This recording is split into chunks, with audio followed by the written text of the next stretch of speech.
Hey, what's up, fellas? How you doing, man? Antonelli here.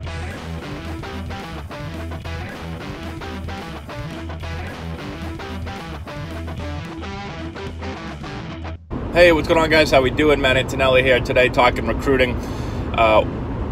When I say this, I know a lot of people are going to say, yeah, whatever, and most players are not even going to listen. It's going to go in one ear and out the other. But I'm telling you, this is what I see happen to so many players that hurts their ability to play in college or play at the school that they want to play at, is not doing the work in the classroom. Everyone gets so obsessed with all the other recruiting process things, and they neglect the classroom stuff, all right?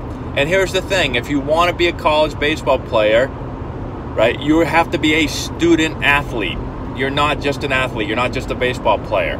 And you have to get into the school. And so many guys think like, oh, I'm a good player. They're going to let me in. They'll let me in. I'm like, I'm really, really good.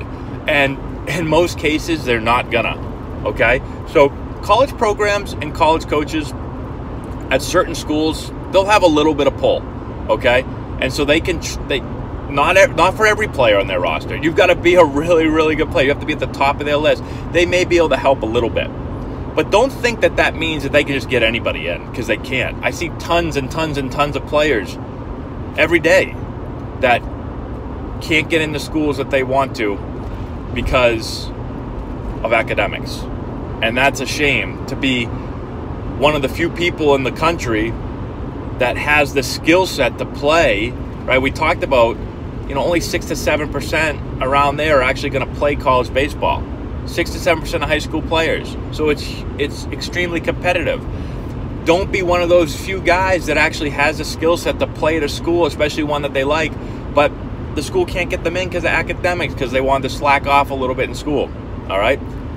And I just want to make sure that players understand, because I see it all the time happen where players just think, no, they can get me in. They'll get me in. They really want me. It's not that easy.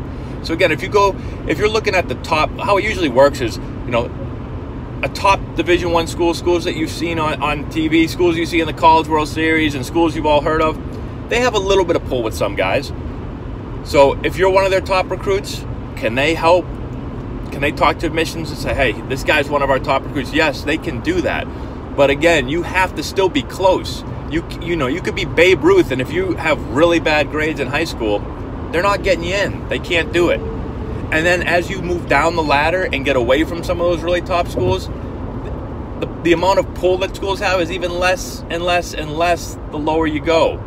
So for the majority of players, for 99% of players, you need to make sure that you are on top of things with academics, because you're not going to be able to get, your coach, the coach that's recruiting you, isn't going to be able to have that pull at most schools, at most colleges and universities, okay?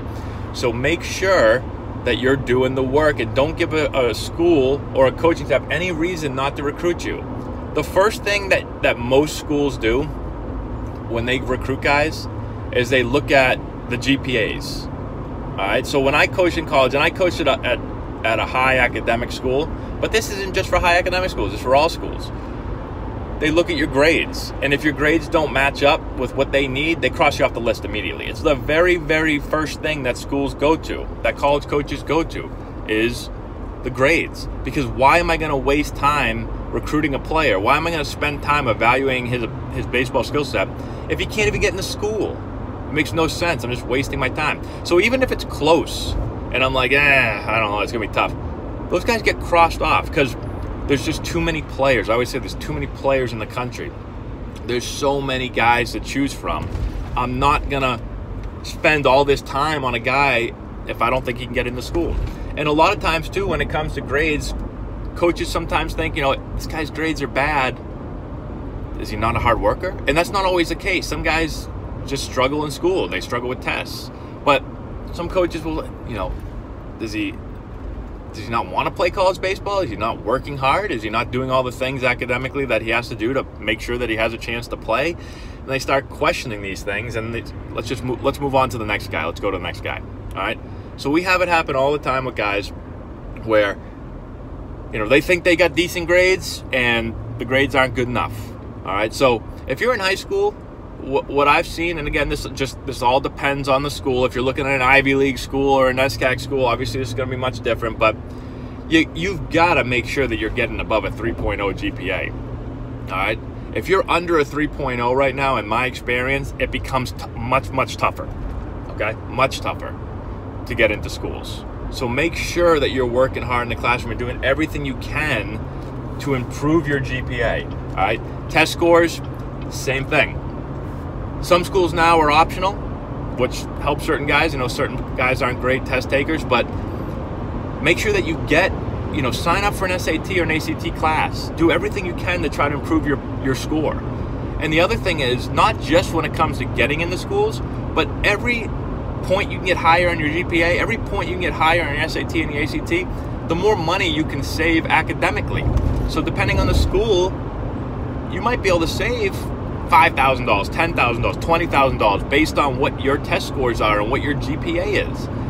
Especially at some lower levels where there's no college scholarships, right? So if you're looking at a D3 school or even some D2 schools, and in some cases some D1 schools that may not be fully funded, you can get money, and sometimes more money, for having good grades. You can get more money academically than you can athletically. So in all cases, for a bunch of reasons, you have to make sure you're putting in the time in the classroom to get the best possible grades you can. Do not slack off. I hear so many times, this is like the number, oh coach, yeah, freshman year I just had, I was having this, and I wasn't focused freshman year, and my GPA would have been a 3.2, but it's a 2.6, because you can give all the excuses you want, but in the end it comes down to the facts. What's the number?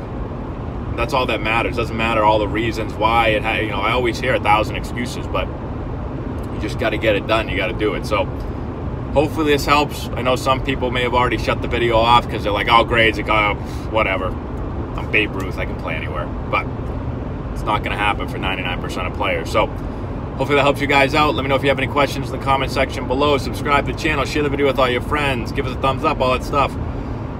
Check the description box below. We got a deal going on Plate Crate. Click on the link, type in Antonelli, and you'll get 50% off of your first Plate Crate. Also have a link to our Patreon page. You can help support the channel. We've had a bunch of people doing that recently. Thank you so much if you're one of those people. We really appreciate it. And we also have a bunch of other stuff down there as well. And that's all I got, guys. Thanks so much for watching. I appreciate it, and we will talk to you later.